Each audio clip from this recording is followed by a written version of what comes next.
Hey, everybody, welcome to Open Chat. I'm just going to bring our guest in real quick because I don't need any of these formalities. This is not, this is the fun of the thing, is having the conversation with my guest. So welcome to the amazing, wonderful Mollie Damon. Hello. One half of the incredible Star Wars Explained, dervishes of the Star Wars galaxy. Oh my. Going hither and thither, constantly in motion. Yeah. Not as much right now though, which is kind of nice. Is this a weird sort of lull period? Yeah, it feels a little weird, but it's nice. I'm much better than Alex at enjoying the downtime. Alex just doesn't know what to do with himself, and I'm like, okay, I got documentaries to watch, I got relaxing to do. So he's downstairs playing Survivor right now. I mean, shows besides Star Wars that you get to watch. Yeah. And games you get. Now, I'm sure Tears of the Kingdom is just enveloping all of your time. Well, we started it, but to be honest, we've just been messing with Survivor a lot. Like he's playing through it. He's trying to 100% it. I'm actually starting my playthrough of Survivor on the channel tomorrow. And you're doing story mode again, or as I call it, the fun way to play.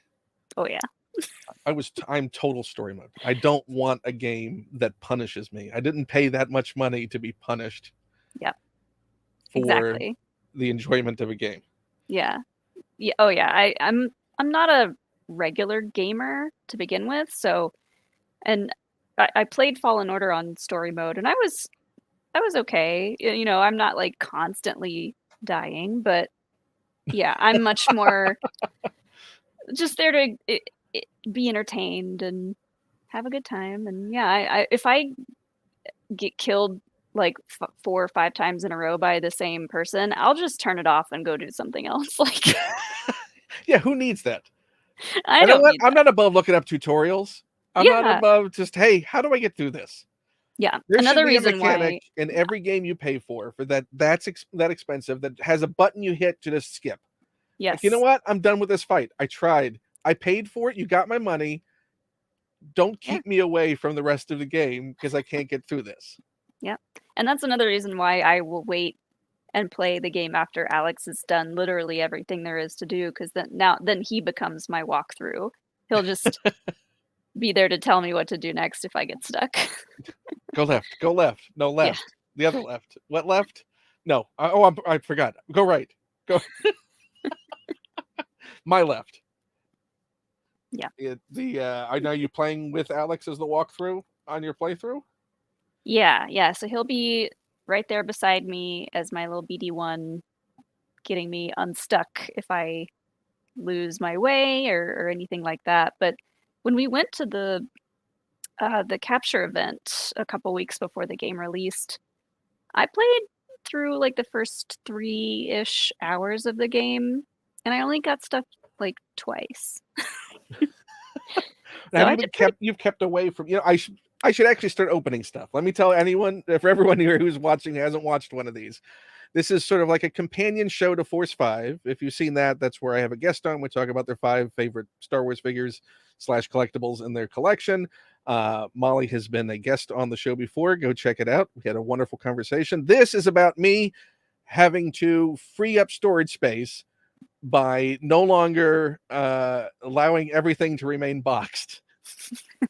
Things will get opened, and so I wanted to have a conversation with someone to make it interesting while I'm having to open these things. So that is Open Chat, and Mollie very graciously agreed to be on this episode of Open Chat because there's a lot more stuff. If you watch the last one with Joseph, I didn't even get through all of the ones that I was supposed to open with Joseph. So Joseph is not an opener, right? So what did he think about that? I think I was opening things vicariously for him. He got to see the backside of figures that he's never seen before in detail. He legitimately was asking questions like, "Can I see what it looks like on the back? Can I see?" Good point. I didn't think about that he doesn't get to see the backside of anything. So it was a very fun journey for him of discovery. Hi, Frankie. Thank you for swinging by. Hello. If anyone has any questions or comments, I will try and catch them. Mollie, if you see anything, feel free to answer because sometimes I get distracted by the actual opening, which I think we're going to start with this. Ooh. So it's a 5 POA. This is not like super articulated. This is just 5 points of articulation. Just classic action figure set from Target. And this would have been, I think, 2018. So just like a good mishmash of characters in there. Oh, this is 2016. Oh. So this is right on the cusp of getting Rey in there and encompassing then all 3 sections of the Skywalker trilogies. Oh, well, I guess it was already opened in the past since I didn't have any tape to cut, or they don't care. Only a Target exclusive. Mm-hmm. Gotta love a Target exclusive. So you went to Celebration. What did you come back from Celebration with? Did you do a lot of shopping? Because I know you did some shopping last year. Yeah, at last year's Celebration. But obviously you were now a different country, which meant you were flying internationally. Yeah. You also spent some vacation time. So you hopefully picked up some souvenirs from the vacation time. Were you a little bit more picky about the stuff that you got at Celebration? Much more picky, because I had already packed up my entire life basically in my suitcase, and I didn't really leave a whole lot of room to bring stuff back, which that's on me. So you were bringing every option that you could possibly need for anything when you travel. I wish I weren't, because I You're don't very like much a checked baggage person. Yeah, I don't like to lug around that much stuff, but we didn't know where all we were gonna go. Like, usually when we go on vacation, we'll plan like a couple of little things ahead of time, but most of it is just what do we feel like doing that day. So I actually was pretty conservative with what I brought back from Celebration, and part of that was also because we stupidly waited until Sunday to go to the official Celebration store, and a lot of it was already gone. And was it also still crowded because everyone else was doing this sort of last minute, oh, I forgot to stop by the store? Yeah, it stayed pretty crowded in there until like the very end. We strolled through there a little bit on Monday, but it was just picked through. There was hardly anything left. Anything that you saw other people had or you knew was going to be there that would have been on your purchase list? Yep, there was a black jean jacket that came like pre-patched. There was a bunch of like cool Return of the Jedi patches on it, and one of my friends actually that went, who is from here, he got it because of course he went days before we did. I was like, dang it. They were like out of every size, just completely out of it. And I was like, well, that's what I get for waiting. Have you thought about getting it on eBay after the fact? Well, something similar happened to me at the 2017 Orlando Celebration. That was when they had the cool like black and gold bomber jacket that has like R2 and 3PO on the back. And I didn't get it at Celebration. I was really bummed. And then, like 2 or 3 months later, I saw Hot Topic was selling it.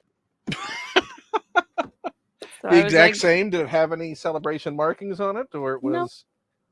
No. It was the same jacket. So I just picked it up then. So you're waiting to see if the Return of the Jedi jacket shows up in Hot Topic. I am waiting. Yes, we'll see. We'll see.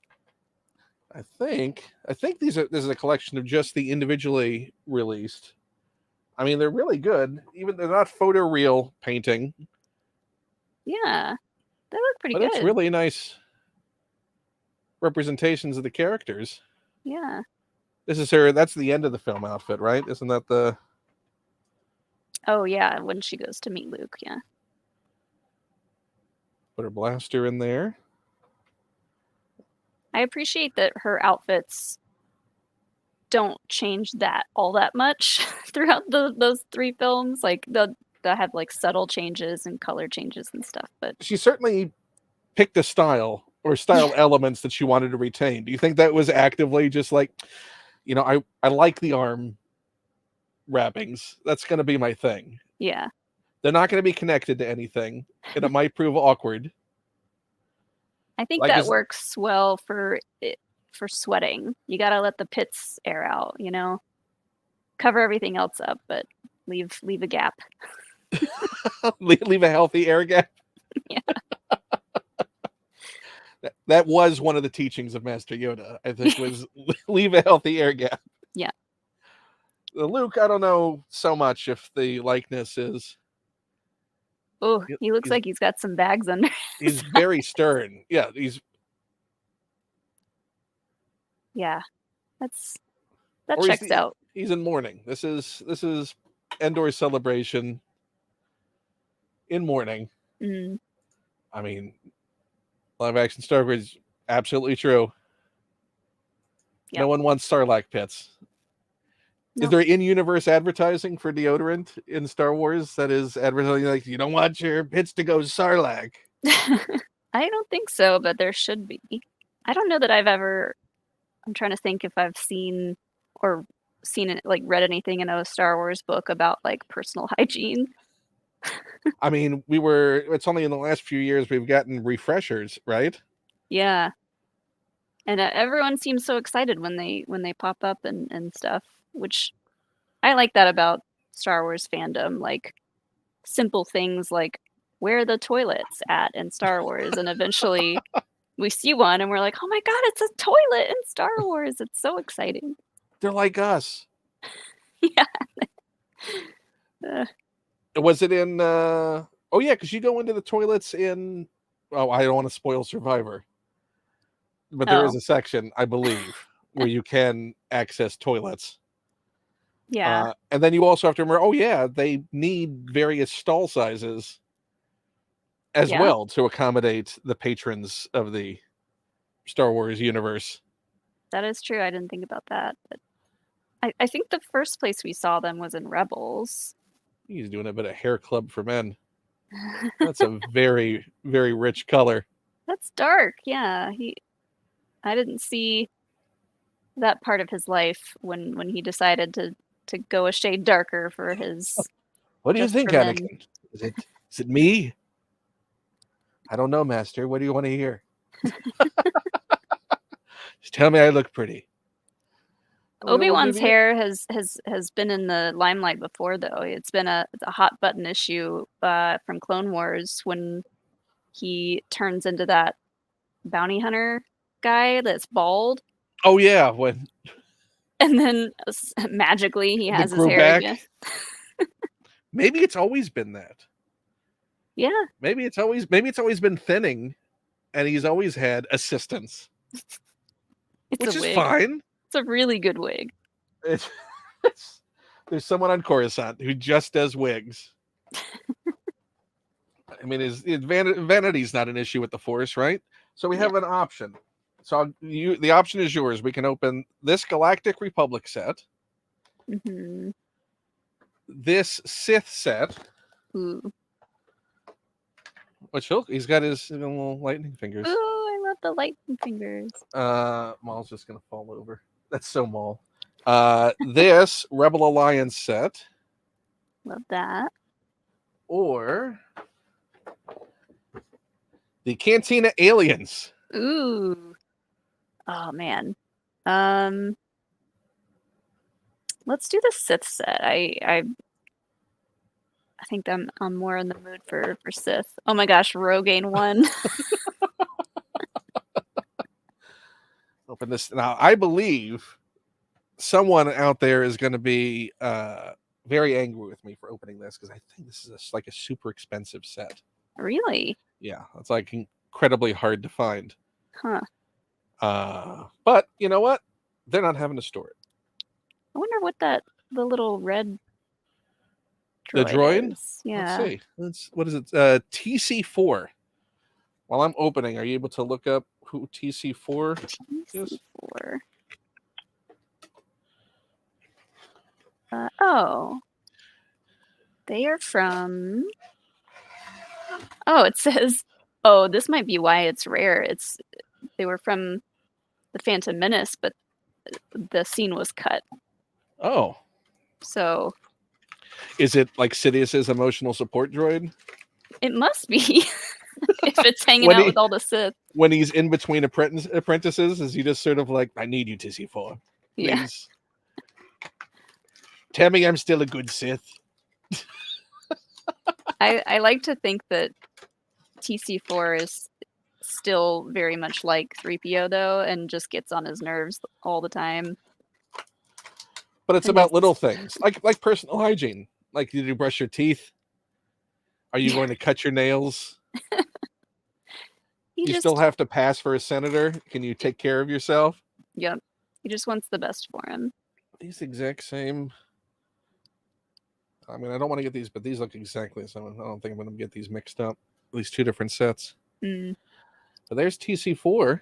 I mean, he is just a repainted 3PO. Mm-hmm. Interesting. Well, that's a character that I don't think I ever knew about. I do like the well, if you're Sith droid, you have to be red. You can't Yeah. be any other color. No, Sith aren't other colors. Is this the exact same thing? I mean, you could assemble this box from any of these other boxes. I'm pretty sure that's the exact same. I mean, the paint is better on the one in the Sith set than the one. This one's got weird. My camera's not good at focusing, so that's why I have. The one on the right is very much more intense in the paint job. There's a brighter yellow. Mm. So we'll put the Sith set over here. That's a very calm. Ooh, this is very rubbery. Yeah, the cape has a little bit of movement in it, looks like. It's a weird pose for him, though. You don't often see. It's like he's modeling, just like hold perfectly still. The arms should have down like that. Yeah. Oh, I guess he golfs as well.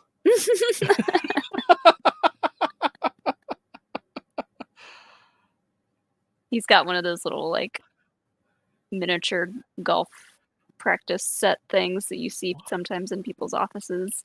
Well, we know what he is in the YMCA lineup. Yeah, the rubber on that is very, very weird. Huh. These figures are just going to keep toppling, so I'm going to stop bothering with it. Been trying to figure out. There's another red droid. Oh, okay. Was Kylo Ren ever confirmed to be a Sith? He's not a Sith. No, he's a Sith enthusiast. He dabbles. Yeah, he never. Looks like a driver's test. He just never passed. That's why he's so angry in that confrontation with his father. Just so like, it's my 5th time taking the Sith test. I don't know if I can do it. I don't know if I'm strong enough to do it, Dad. You can do it, son. Okay, yeah. In Empire Strikes Back, there's R3PO, just barely in one of the shots on Hoth, and it is a fully red protocol droid. So I wonder if that's the same one. And they just renamed it. Just running around. Yeah, he's just in the background. I remember studying for trivia and looking up what its name was. See, I'm doing the good work. This is why I do it for others. This is me giving back to the collecting community. This is a really good Palpatine. Yeah. Yeah, that looks really good. And it's sculpted rather than cloth robes, so it's sort of at least is sculpted to look. When do you think he started doing the hand thing? Yeah, he looks like he's got a bad case of arthritis. Just like, is that like a function of too much force lightning? Does that sort of ruin the joints? I would assume so. When he was a younger Sith, his joints could handle all the force lightning, but then as he got older, that was like one of the things about him in Rise of Skywalker before he got his makeover. His fingers weren't looking too hot. There's a figure that I specifically saved to open while we were having an open chat. So you have to tell me about your journey to this. And this figure is, I'll give a year first, 2004. This is original trilogy collection. This is the figure. This character has only been a figure twice. Once in the original Kenner collection, once in this 2004 release, never since. Huh. And it is. Can you guess? We'll do a slow rise. Oh, Rebellion. I don't know. I was trying to guess Ristal Sant, but not with that. Oh. Oh, he really only has those two? Only those two. Man.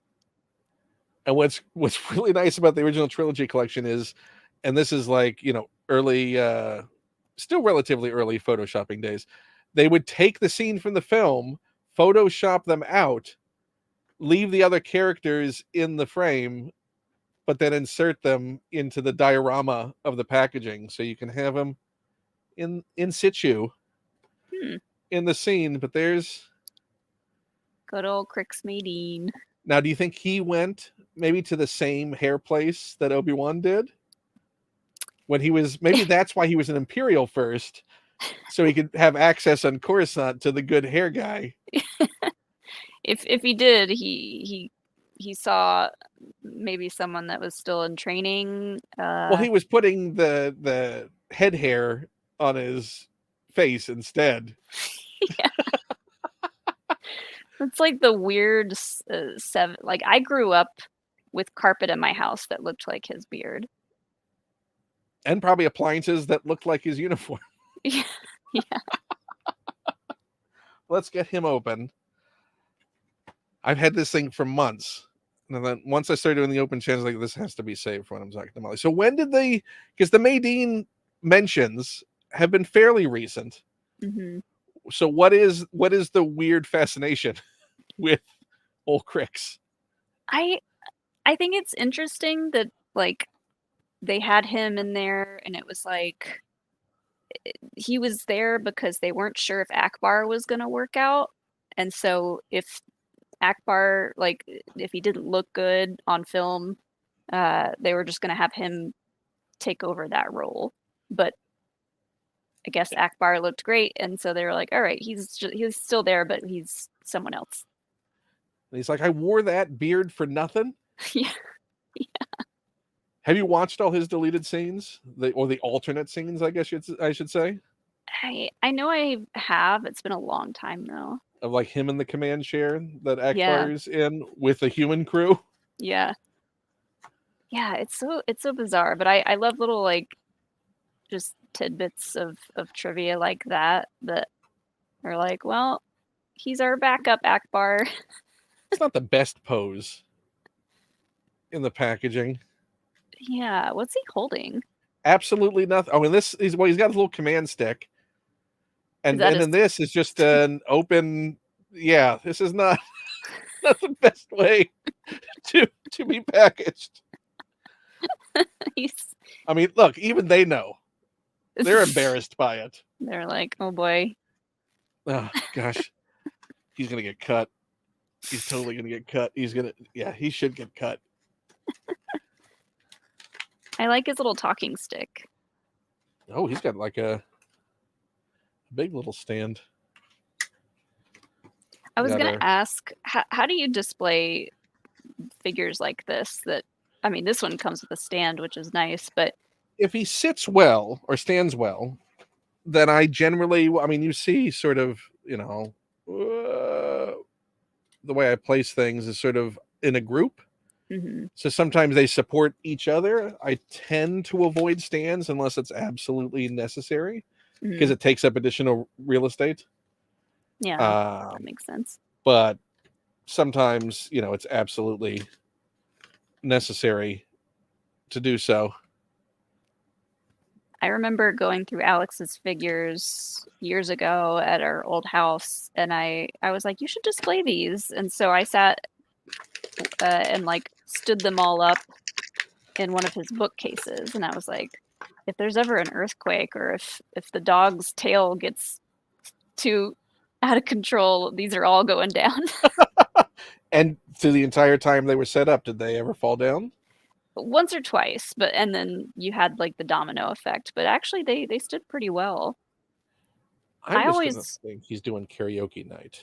I always wanted to have like put magnets on their feet and then have like a magnetic display pad, so they would just like magnetize. You could. I mean, if you had like little magnetic slugs, like rare earth, that's strong enough to keep a little plastic figure up.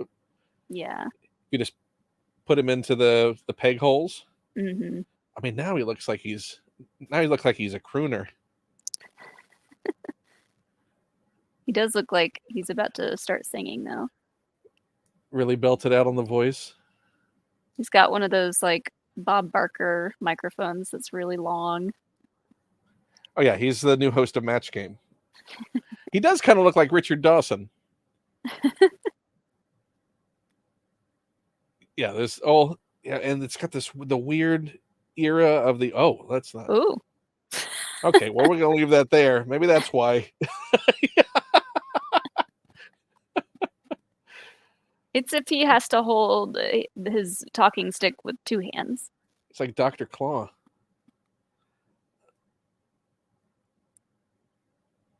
Yeah, there's no good way to pose him, is there? Oh, he does swivel at the hips. Oh. That's right. I was gonna put his eye out. His beard looks much better in plastic than it does in real life. Let's do a close up. Yeah. Totally normal beard. Looks nothing like him.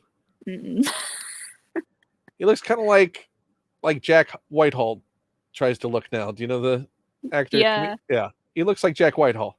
Yeah, he does. I loved his show with his dad, where he goes... the travel log. Yeah. How are you doing with your Taskmaster watch? Oh man, we blew through so many seasons of it that we wanted to kind of take a little break, but I think we're getting close to coming back to it because, like we said earlier, there is kind of a lull in Star Wars right now. So we've gone through Yellow Jackets, Ted Lasso.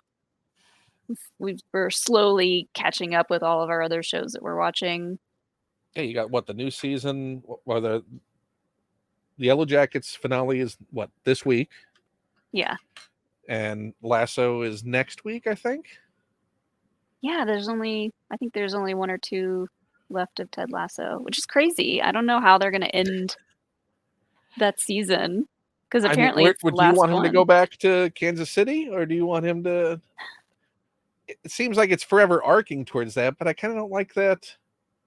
Yeah. Like, what's he going to do? Just be I mean, yes, his son's there. He can visit his son. I imagine if he does go back home, he'll be a soccer coach there, and you think he would just from there? Just be I mean, there's not a lot of soccer options in the U.S. It's certainly not like it's not a lateral move. Yeah. Yeah, I don't know. And if they're going to be a successful team at the end of the season, it feels like a weird time to walk away. Right. Well, I mean, he's better at like just improving their lives and giving them all the moral support that they need as people, as human beings. He doesn't do much actual, football coaching.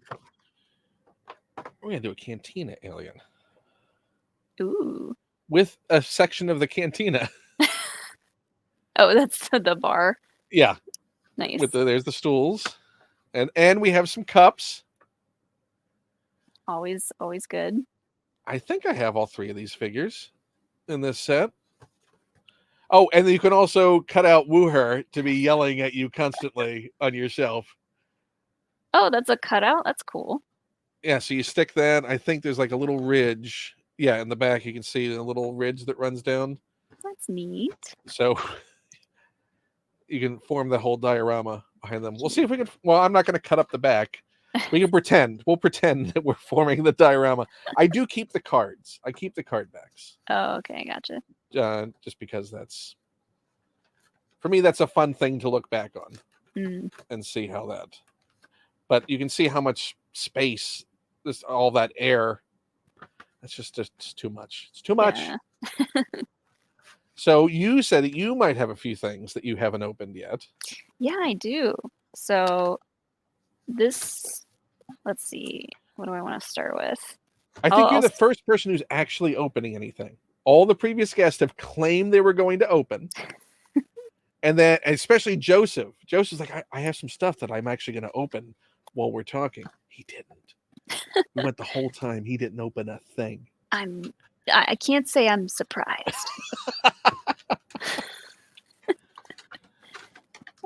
Yeah, so I've had this Ned B Black series for quite a while, and I don't know why I never opened it, but I had his little 3 3/4 version, and then like almost immediately after I bought that, this came out.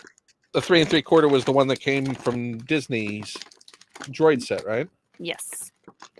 But I really enjoyed his character in Obi-Wan with his little hammer. So who's your favorite droid in the modern canon? Ooh.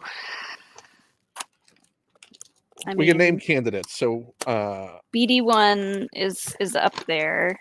The BD1 was it Dio? Dio's cute. I was gonna grab I have the B2 Emo Funko Pop just like sitting on my desk already. Just because I like to look at them. Oh, I can put a BD1 out here. There we go. There's the Black Series BD1. I kind of want to get a BD1 tattoo. Like a very simplified, kind of like stylized outline version of him. Would you give some would you have like his head cocked to the side? Or would you, because you can make him, I mean, there's a lot of emotion you can get out of the placement of that. Yeah. Just as I'm here puppeteering his. He's very cute. Okay. So what was the tattoo you got in? Because I knew you got one at Celebration, right? Yeah. So I got, this is the one that I got. I didn't get it at Celebration. I just got it in London, but it's the High Republic symbol. Oh, nice. So is that on that's the same arm as the... Yeah. Same arm as the Death telemetry Star schematic tattoo. This has potential for a sleeve at some point. Now that I have the bug of getting tattoos, I want more. Did you get did Alex finally get one? Not yet. Has he at least decided on what it might be? He has.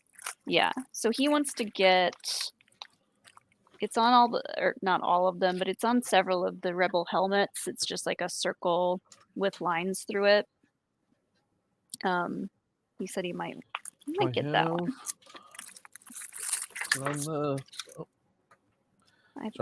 If I have a pilot close by that I could look.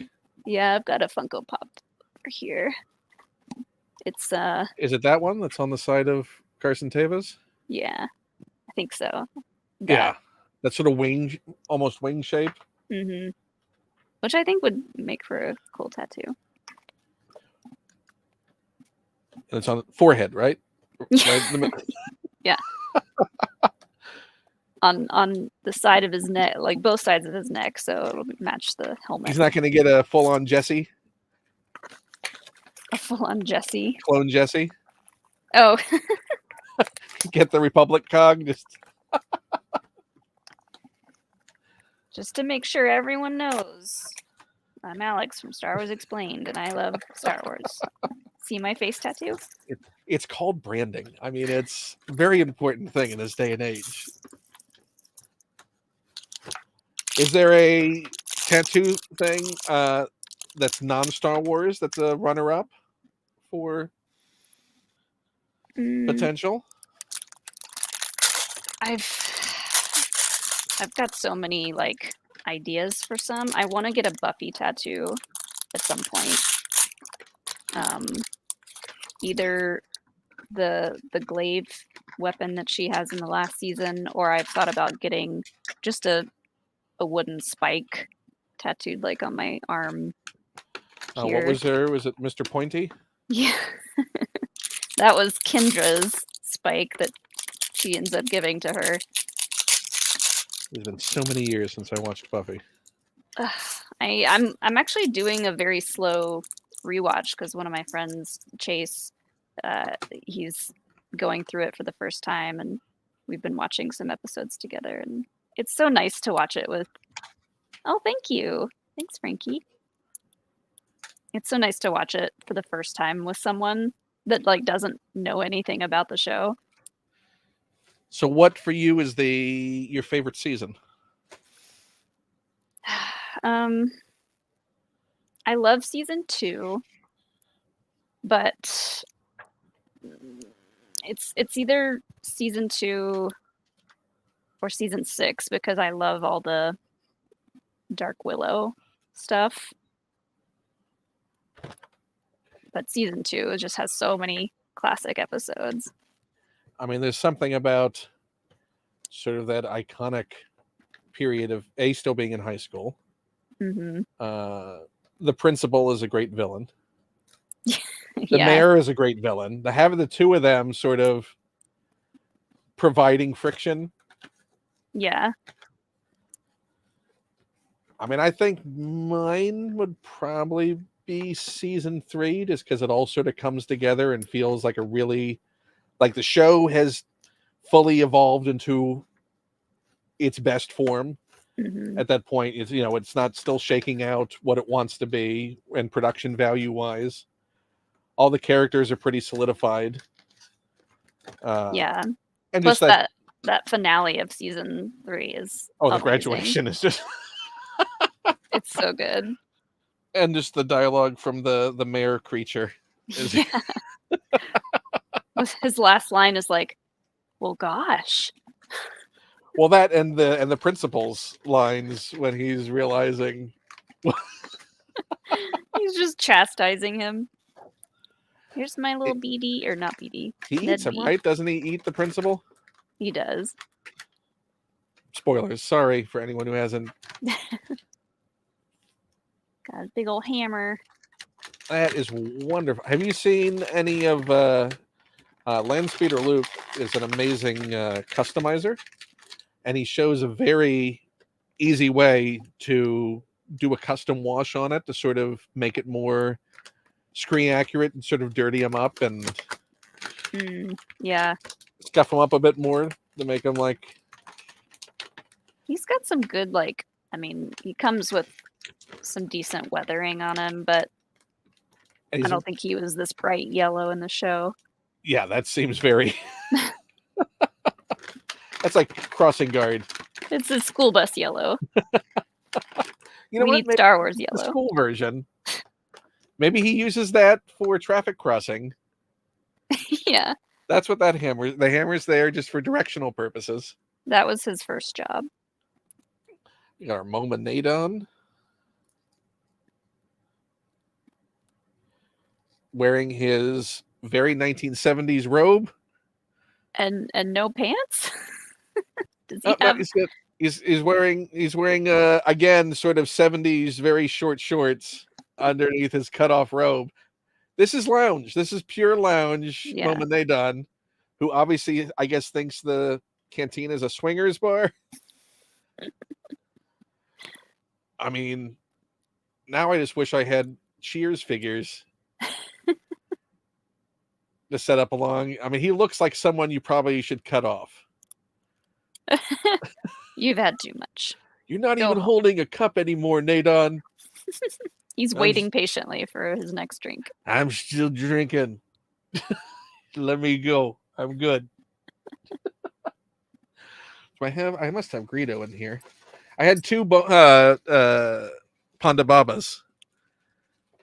So now Oh. let's just look like his identical twin. And it's weird. I guess I always thought it was sun fading on it, but I don't know if it was just the way they made it that has the two tones to it. Huh. But it's very Lisa Frank Ponda Baba. And finally, we got Greedo. Love Greedo. So now how do you display things now in your displays? So where is he going to live in your collection? So I don't have too many like of the Black Series figures. I'm starting to get more and more, but usually I'll put them back here, just kind of propped up next to something that's slightly holding it up.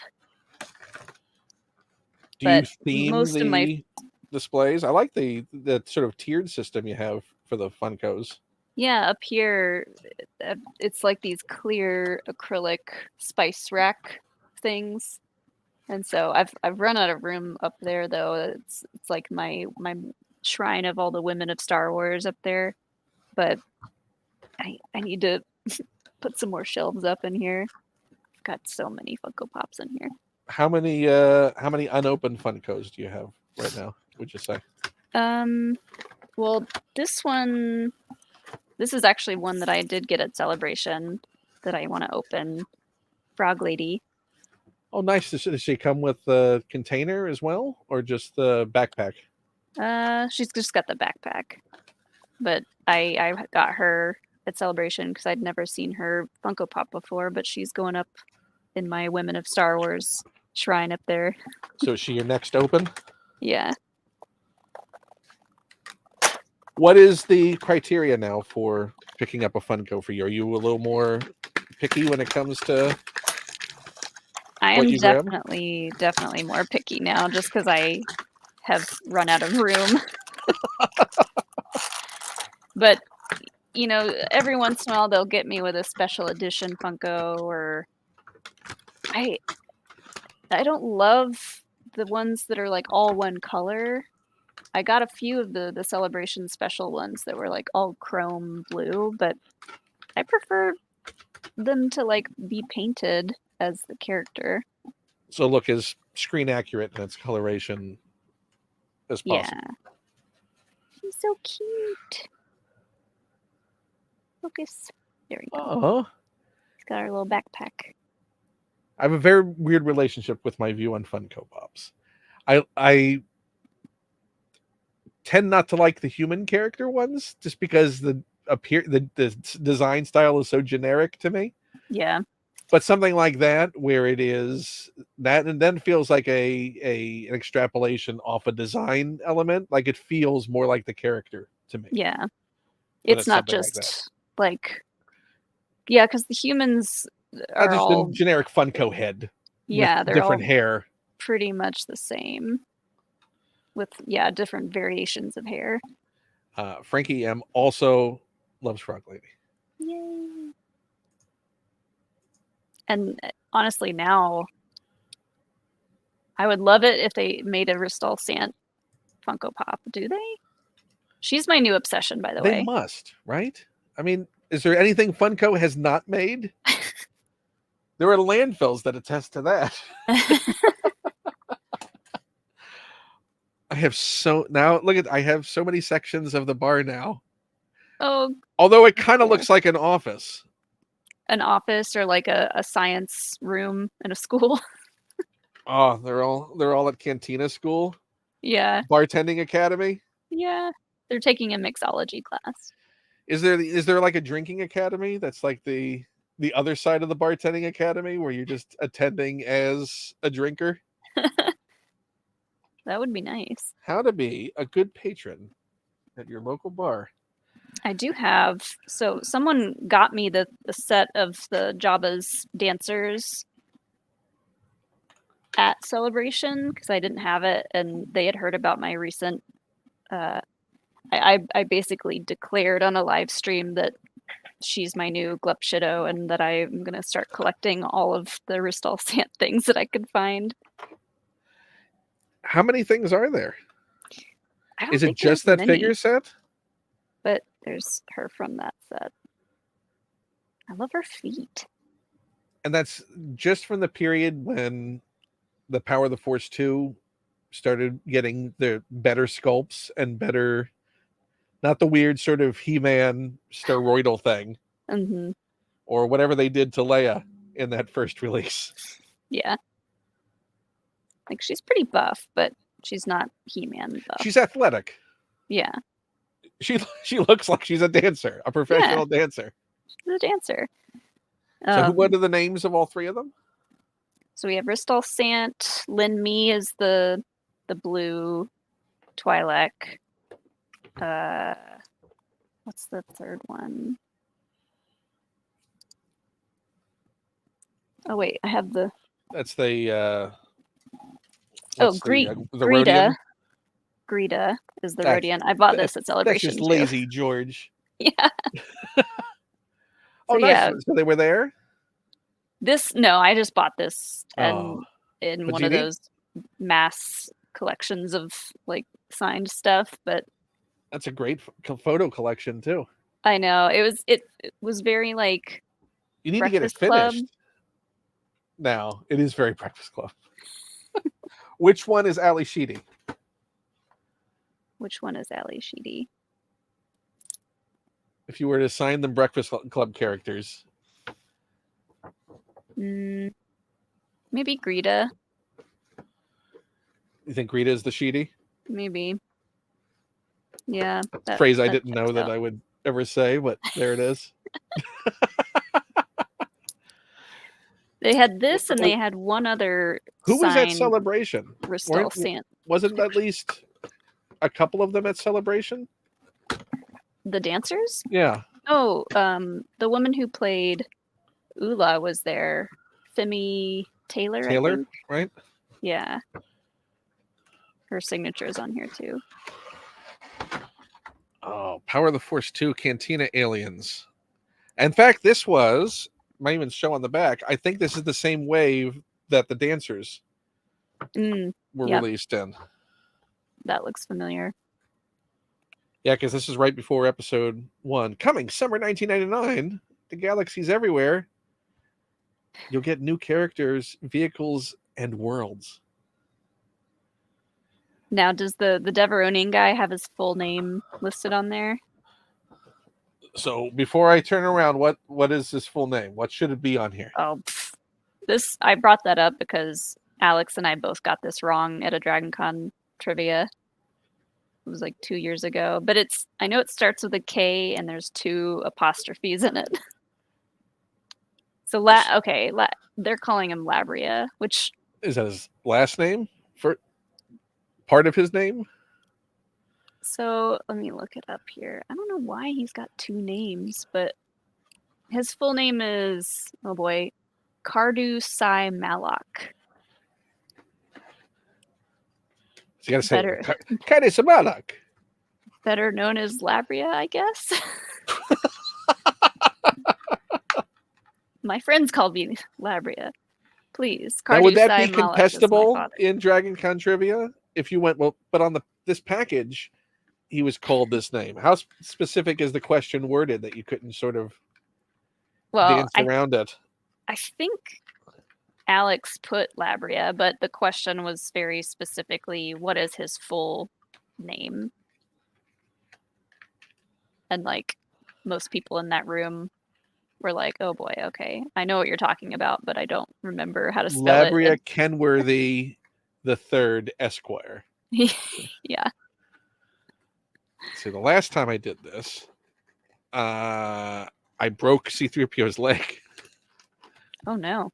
Because it's whenever they do the vac metallizing on these, yeah, it's like a really brittle plastic. Mm. So he's super easy to break. But yeah, that was not fun. I mean, it made it 30 plus years, almost 30 years, and me coming along, not happy with leaving him boxed, break his leg. Well, so, that could technically be him from Empire. That's it. I'm going to put him with my Chewbacca when he's in the Falcon and he's yelling at 3PO to finish him. Or you can just have Ugnaughts tossing around pieces of him Yeah. in a display. So do you have any summer vacation-y plans, travel? Or are you done with travel for a little bit? We actually do. We are going to Yellowstone in like a week and a half with Oh, Alex's parents. They doing full camping or just sort of going out there, seeing the sights and having a nice hotel room? so his parents found this tour group that it's like 2 tour guides and they take 12 people, and we start in Montana and we kind of like go to a couple of different locations and spend a day or two in each one. So that's going to be that trip, and I think it's like 6 days. So it's a pretty decently long Well, that's trip. a hefty. That's not an insignificant vacation. Yeah. And it's honestly like the first real vacation we've taken in a long time. Are horses involved? Are you going to have any? How are you trekking through? Car rental? I think yeah, they're going to drive us around in a van, but like we're doing a lot of hiking too. At some point, you need to park it down by the river. Just to say, for a short amount of time, you lived in the van down by the river. Yeah, so I'm excited for that because I've never been out there, never really explored that area, so that'll be nice. I'm trying to think. Which bag? Should I reach into the green bag or the black bag? Let's do green. Okay, we're doing the first thing that comes out of the bag, right? Yeah. First thing that comes out of the bag is Rep Bean. Oh, that's a good one. With an exclusive hologram, of Padme or Queen Amidala at this point. Ooh. So that was the gimmick for this series of figures, is that they all came with a little plastic translucent hologram. What else was in this wave? We've got Old Man Dancing Palpatine with his arms splayed. The Emperor's Wrath Vader with his like sort of energy lightning crown. His noggin is currently being zapped. Luke, we got a Rebel Trooper. That's what, Attack of the Clones, Obi-Wan? Yeah, looks like it. Holographic Darth Maul. Oh! Gragra! I love her. Pod Racer pilots, not even giving them names. Rude. Did they even finish? And that is, who is that? Oh, Naboo Soldier. Oh. I remember seeing that sort of color of orange on Naboo. This is tape. I hate tape. Tape is awful. This is what slowed me down with Joseph on doing the Revenge of the Sith figure line. All the tape. All the tape, and those packages are awful.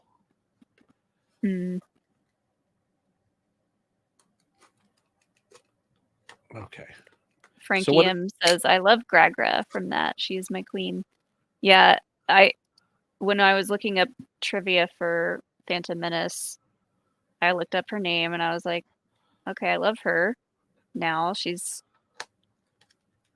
has a name and has kind of a backstory, and then I will always remember that one frog cost 7 whoopie whoopie.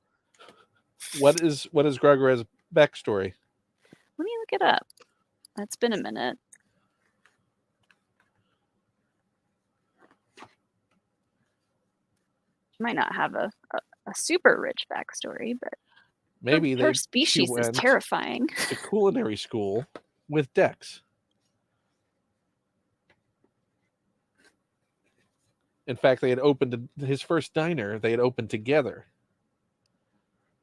Okay, so her species is called Swokes. So Gragra's a Swokes, Two separate words, but the same word. That's interesting. which I believe is a Beatles lyric. Oh.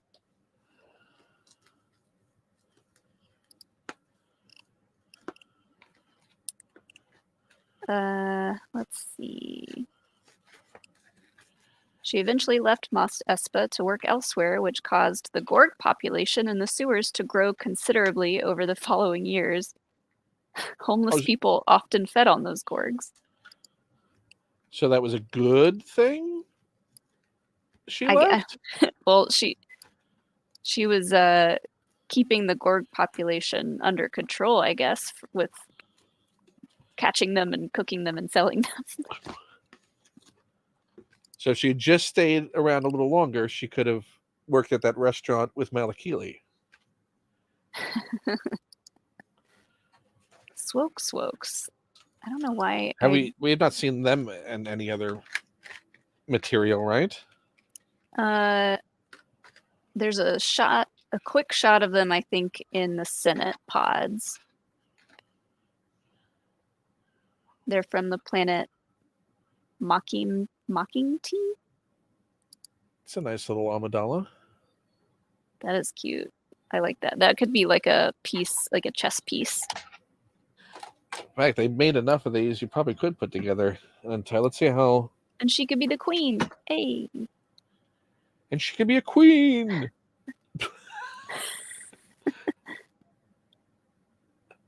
Cool. Oh, I can turn down the contrast any. Yeah, well, let's leave her going over there. She'll just be our little light. Light in the darkness. I don't think I can turn that down. But yeah, they're nice pieces. Yeah. Let's take a look at Rep Bean. Oh yeah, I googled him too because I was like, where is he at? So he was in the council, the Gungan. You only see him in that the meeting at the water side, right? When Padme goes to the Gungans for help and has the agreement. Yeah. It's got like an interesting headpiece on. Almost like an executioner. Yeah. I like his staff though. Is that paint missing, or is that? I think there might be a little paint missing in the package down here. But yeah, look at that. Yeah, he does look like an executioner. Very serious looking Gungan. Yes. Like, he is not willing to take anything. He means business. There's no patience. He's also got Made in hand. Just ready for action. It's always weird when they sculpt the draping of the clothes, and so you just have this weird weapon following them. Like, that'd be good in a fight. Why haven't they actually had an armor that actually has those as armored weapons? That would be cool. Slap somebody upside the head with a massive. Nice. I mean, the sculpting on this here. Look at the paint. Yeah, that's a lot of detail for such a minor character. Stands well. He's just a traffic cone. So. So as far as Star Wars stuff is done, you all are. This is like coasting until Ahsoka, right? Because we're past Visions. Yeah, we covered Visions. I guess our main thing now is going to be Survivor streams. Alex has already streamed it all the way through once, but I'm starting my playthrough tomorrow, so that should hold us over for a while, honestly. The game is a lot longer than the first one. But he's got to be nearly done, right? With his master playthrough? Yeah, he just finished it, actually. So now what worlds are left for him to conquer? What is he? Is it just finding everything?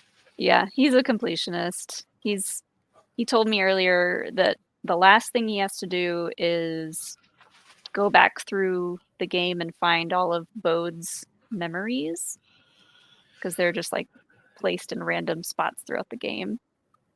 Yeah, what I did was I played through as fast as I could, knowing Zelda was coming. And I knew it would be a distraction. But I also went back and found the only thing I haven't done is 2 of those forced tears. Mm-hmm. Just because they're nightmare platforming. Yeah. And I'm done. I don't care enough on these 2 things to try and figure this out. I'm worried about those. Once I did like 45 minutes straight of where you're just continually resetting, like dun dun dun dun dun dun dun, dun no, done. I don't care anymore. The forest can remain torn. Yeah. It can enjoy its status as a lyric. Don't care. The platforming stuff in this one looks a lot harder. Yeah, I'm glad. The weird thing going into Zelda is being able to compare the 2 ways of doing a sequel. Whereas I loved that Survivor said, "Oh, you still have all the abilities Mm-hmm. that you had in the first. Everything you got in the first game, everything you learned. You don't start from 0. You don't have to relearn because you got hit on the head or something.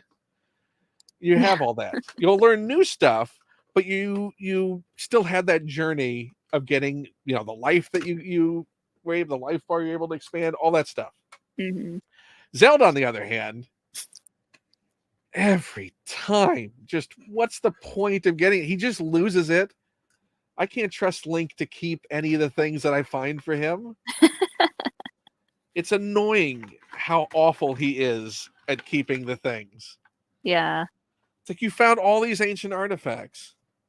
You didn't think that, maybe there was a potential of a problem with the weird skeleton with the glowy sword in its chest down in the caverns underneath the castle? Leave it. Was it actively doing anything? Well, Sure, just I don't go did down like in the basement. I mean, that's been a solution to a lot of people for a lot of things. that's true.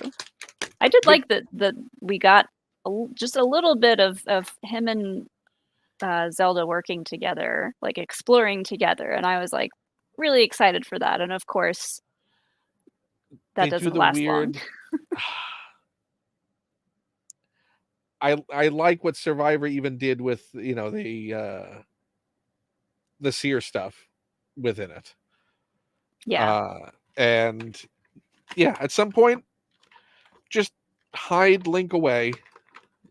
Let's see Zelda. I like the fact that she moved into Link's old house. Have you gotten to that part yet? Mm-mm. So I was curious because I did notice that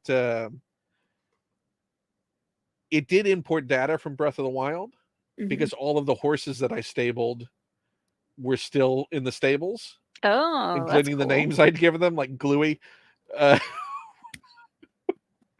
No, not glue. Gluey was still there. Epona was still there because I had unlocked that in the first game with a amiibo. Also, amiibos, best thing when it comes to resources in this game. Yeah. Because any amiibos that you have, even if it's like Mario amiibos, they'll grant you resources. Oh. You can use them once a day. It's on your pad if you choose the amiibo setting. Scan in any amiibos you have once a day.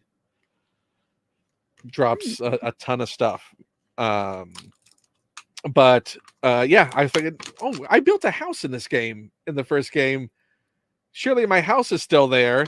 And I went in and all the pictures were different.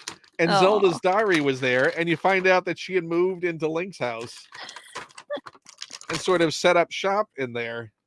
And I'm like, I want to know more about this sort of post-castle Zelda.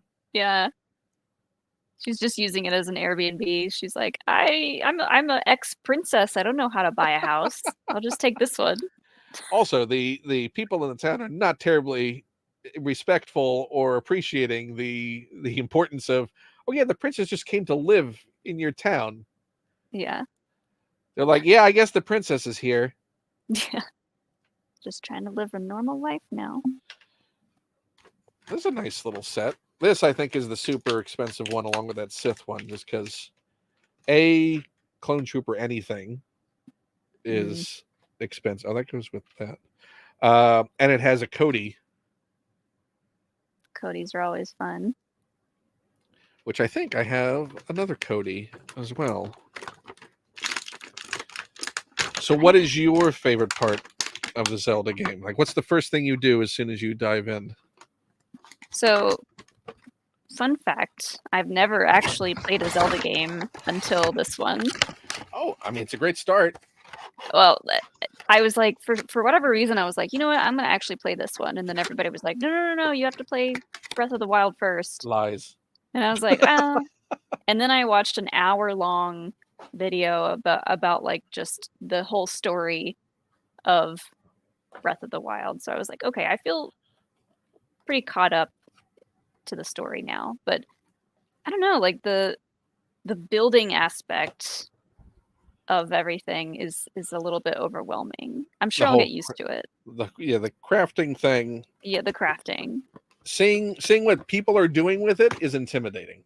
Yeah. Because I'm looking at, if I can get something halfway functional that maybe accomplishes the thing that I want, I'm delighted. Yeah. These people that are building, like, you know, I recreated an entire Mario level. Yeah. Like, that's nice. I made something fall. I built a really long bridge. Yeah. I'm very happy with my long bridge. Take that, game, and your clever puzzles. You didn't think I was going to spend an hour making a really long bridge to get around it, did you? But I did. That's been my favorite thing on like TikTok and videos and stuff. Like just people saying, well, all I'm doing is building really long bridges. I mean, the thing I found, if there's one hint I could give for anyone starting out on this game or Breath of the Wild, that I found very helpful ultimately, was going around and unlocking those Skyview towers as quickly as possible. Like, that was my main goal, is just to go around and unlock the map. Yeah. And then beyond that, then I'll start working on shrines. I do like that sort of, the one thing that really caught me after playing tons of Zelda games and other games over the years about Breath of the Wild and then Tears of the Kingdom, is it has the level of game design I like that feels truly open world. Jedi Survivor doesn't feel open world. It still very much feels on guide rails. And you can sort of wander around areas, but there's nothing there. Yeah. These two Zelda games are very much, oh, hey, sort of game design. Because you'll notice something. You'll see a reflection. You'll see a shrine over in the distance. You'll see this. You'll see something that makes you want to go investigate. And you had no intention of seeing that thing. It's just the game design just has these things all over the place.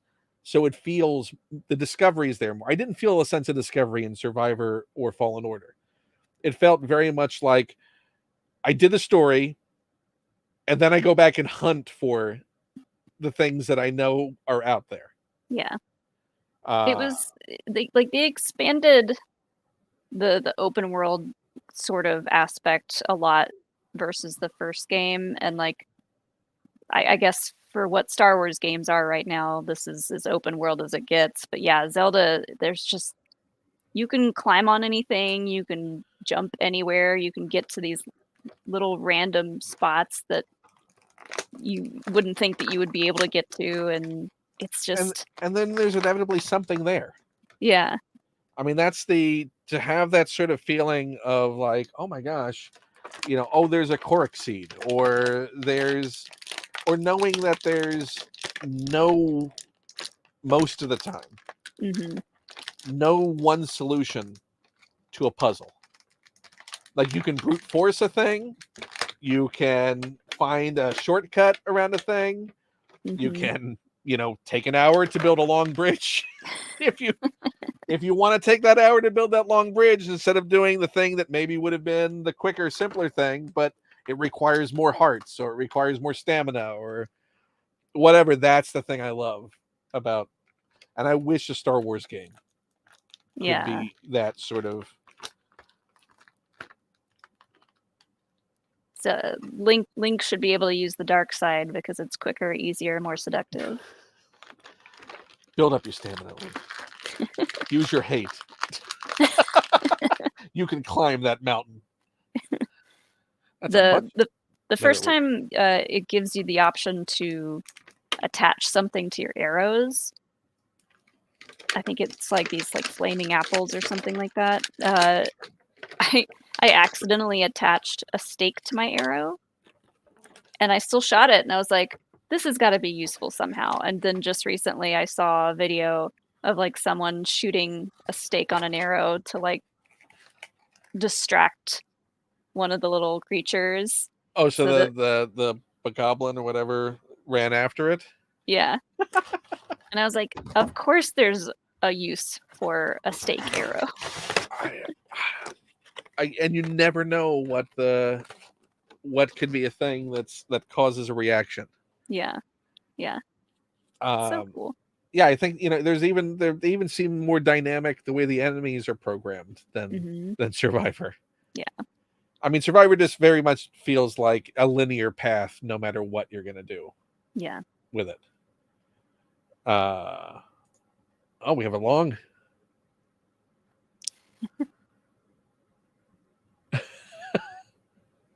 So that's a long question. Yeah. So when did I think YouTube was going to be the full-time gig for Alex? And when did your participation on air begin? I think so. We started it in like 2014, and 2018 was, I think, when we started doing it full time. And I knew that we could have done it full time probably even earlier than that, but Alex was like, he was terrified of the idea of just quitting his 9-to-5 job and doing this full time, because it's scary, and it's, being a YouTuber isn't necessarily a reliable source of income. No, I've found this to be entirely dependable. It's very up and down. You're a slave to the algorithm, and it depends on. Algorithm's a jerk. Yeah. For anyone who doesn't know. It depends on if there's a good month, if there's new Star Wars content, if there's no Star Wars out, what are we talking about? But yeah, so 2018 was when I finally convinced him, like, we can do more on the channel if you can devote more time to it. And we did. Like, that's when we started doing a lot more videos and just like different types of videos and all kinds of stuff. But when I started showing up on videos was probably the Q&As, when he started doing those. And I was like, at first I was like, let me be in these just because I wanted to be included on camera, but I was really nervous about it because I was like, I don't want to memorize anything. I just, like, everything I do has to be off the cuff, because he will like write scripts and try to that doesn't seem like Alex at all. But I mean, that's like for the regular videos that he does, but like the Q&As are all just improvised. So I started out just popping in on those and kind of reading him the questions and not necessarily adding in my answer and my opinion. And then the more I did that, the more my opinion would leak out and just like slowly become part of it. And then it was just us having a conversation. So how much of what the channel has become, in a weird way, is entirely spawned out of the pandemic and lockdown? A good bit, honestly. Like we didn't do hardly any live streams before the pandemic, and then the pandemic hit and we started doing the Lego building live streams, which we do regularly now. And like those have been so much fun to do because it's even more relaxed. We're just He's building Lego. I'm reading chat, and we're just like chit chatting about whatever comes up. We've learned so much about the world between worlds. Have we? We've learned what Alex feels about it. Yeah. I honestly hope that comes up at some point in the Ahsoka show. I hope that's the entirety of the Ahsoka show. And every episode contradicts the one before it. Yeah. To the point of it's just Alex screaming like Hans. That's not how the world between world works. Right. I think we talked about we were talking about potential for more Star Wars video games, and I said it would be cool to have another kind of fighting style Star Wars game like Masters of Terrascasi was, but like a Mortal Kombat kind of style fighting game. And I was like, that would be perfect for the World Between Worlds because it could give you that's how all of those different characters end up in the same place. And Alex was like, that's not how it works. What is he going to do if that's how it eventually works? What? I mean, ultimately, Dave, in his, his weird sort of sly grin, his wink and a nod grin, yeah, just sort of tip that cowboy hat to Alex and go, "It's how it works now." He'll just be eating his words at that point. So I just want to write this. This is the holographic clone commander Cody, but the background for this is a half a Sidious, half a Palpatine. Like he's just standing, like they didn't frame him properly. Huh. Like, no, Sheev, you have to move, to your right. You're right. You're right, Sheev. You're not mine. No, you're, oh, never mind. He's like, I'm not camera ready. You get my hand, and that's it. You can't take all of me. I love that the existence of holograms or holographic communication in Star Wars was such a boon to toy companies. Yeah. For doing variants using the exact same molds. Oh, he just make up a holographic version now. I'll get nice stand. Oh, so this is the era when the stands were specific to the movie. Oh, that's cool. Oh, and to the character, they're specific. And then which hologram do we have in here? Is this? That's supposed to be, that's Sidious, right? What's in his hand? Oh, that's his lightsaber. I thought that was he was just like angry man shakes a stick. Oh, yes. This is that's the get off my lawn. Yeah. This is how he was actively on Naboo visiting his estate. Mm. Get off my lawn, Miss Senator. This is not the best area for sculpting on the figures, on the clones. Oh, did he lose something? What did he lose? What did he drop? Oh, no. There's something loose. Uh-oh. Oh, is it a backpack? Oh, yeah, he's got like a little pack on. Oh. It's weird to have a holographic weapon, too. Yeah. It's like the Jedi that come with the holographic lightsaber. That's his pack. Okay. When did they start doing holographic Star Wars figures? Like, I know they had the Force Ghost figures. So the Force Ghost, the first time they did that I remember was the mail away Obi-Wan Kenobi. Yeah, that's the one Alex has. For the Power of the Force 2. The holographic, I think, started with the episode 1 line. I think it was when they'd had the first holographic Sidious. I'm trying to use this because I just picked up a figure. Speaking of holographic Sidiouses, that is one of the goofiest Star Wars figures, and I could not resist getting it. It's him in the episode 1 with the little walker. A little crawly chair. I love that thing because it's so impractical. You have floating chairs, right? You have what? is he just being extra? Is that like a super old model that just was made before And is loading this ones? is this an actual, is this like a holograph projector droid that has like a a working brain that's having to keep up with where Yeah. things are going and anticipating? Because it doesn't make any sense otherwise. Although he does sort of like the Boston Dynamics would make something like this. Yeah. We'd have to Uh, kick it and see what it does. Also lazy on Hasbro's part, Mm, because that should be a Darth Sidious, not a Palpatine, an Emperor Palpatine. hmm So bad on you, Hasbro. Come on, Hasbro. Get it Also, together. this feels lazy. This feels like it should be an accessory rather than a standalone figure to get. Yeah. Also, it looks like his walker droid just like quit. It was like threw his arms. I was like, I'm not doing it anymore. I'm done. I've had it with you. Can't keep up with this. Yeah, this line came with Rumslag,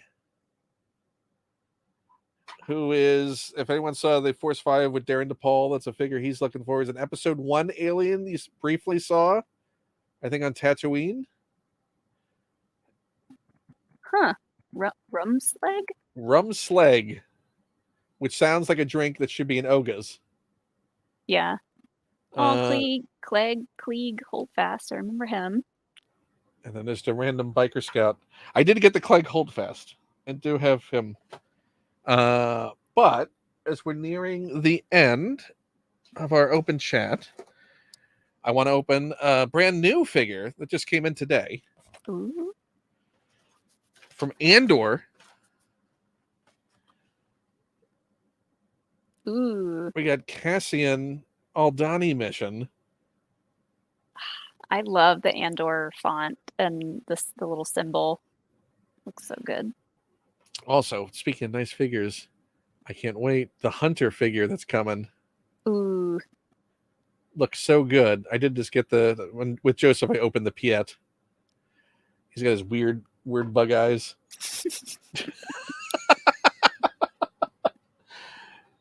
But yeah, he does. Here, I'll show you his weird bug eyes. Weird bug eyes. Yes, The figure or the man or both? Yeah. I mean, that's accurate to Piet. It's a little creepy. I mean, it's a really good figure. Yeah. Maybe his eyes are just like that light blue that they were trying to paint it, and we're like, this is gonna look weird either way. Did you know that this figure exists? Ooh, I love that look of hers. The jacket looks so good. Only available in a 4-pack. No other representation of this look in any other figure form. Huh. But it's a really good Amelia Clark as well. That does look good. So what would be, if you were to rank the looks of Star Wars, what's in your top 5? Oh my goodness. Of all of Star Wars? Yeah. So you could pick from anything. I mean, it's hard to go up against any of Queen Amidala's looks. But I like her just classic Phantom Menace look with the big orange globe things on her dress. I will always love that Her look. committee look. Yeah. That one is good. Satine, I've always liked her design with like the crazy like headdress piece.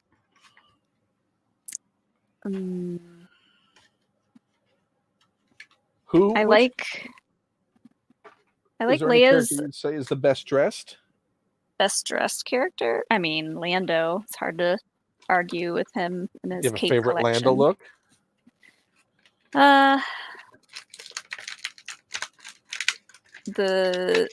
I think the white cape, the white suit that he has in Solo is a good like vacation look for him. With like with his Hawaiian shirt. His party shirt, yeah. What's the name of the planet that Cassian gets arrested on? That's that's where you'd wear a vacation shirt like that, right? Oh, Niamos, yeah. Yeah. Lando in his Niamo shirt. Yeah. I'm sure he's been there at some This point. is really good. Oh yeah, that looks great. And what's amazing for things this scale, his hat comes off. Oh, cute. There we go. That looks pretty good. Like pretty accurate. It's a good Diego.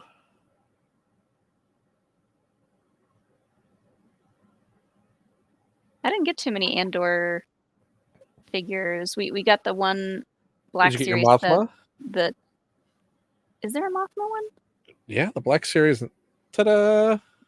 There she is. No, I don't have her yet. I think we just got the Cassian one because it came with a B2 emo. I mean, you got to get the Mothma. Yeah. She looks good. I would love for like a designer to make me that dress because everyone's like, you gotta cosplay as Mon Mothma. You look like her. I'm like, I don't know how to sew. Mothma and Luthen. Love his grumpy face. He goes good with the client. Yeah. I want the two of them just doing a production of grumpy old men. Yeah. We don't understand what I've done. Grumpy old men that mumble. Well, you don't understand what I do either. Do we have a libation over it? Sure, I guess. Have a drink. So what do you have coming up as we wrap up this open chat? Thank you to everyone for watching. I appreciate it. I don't know if anyone saw the scroll because I forget to say it, but if you like, subscribe. The monetization is not set up on the channel, so there's a tipping link there. There's an Amazon wish list, Patreon, whatever you would feel like doing is appreciated. But what's next for you, Molly? What restful thing do you have coming up?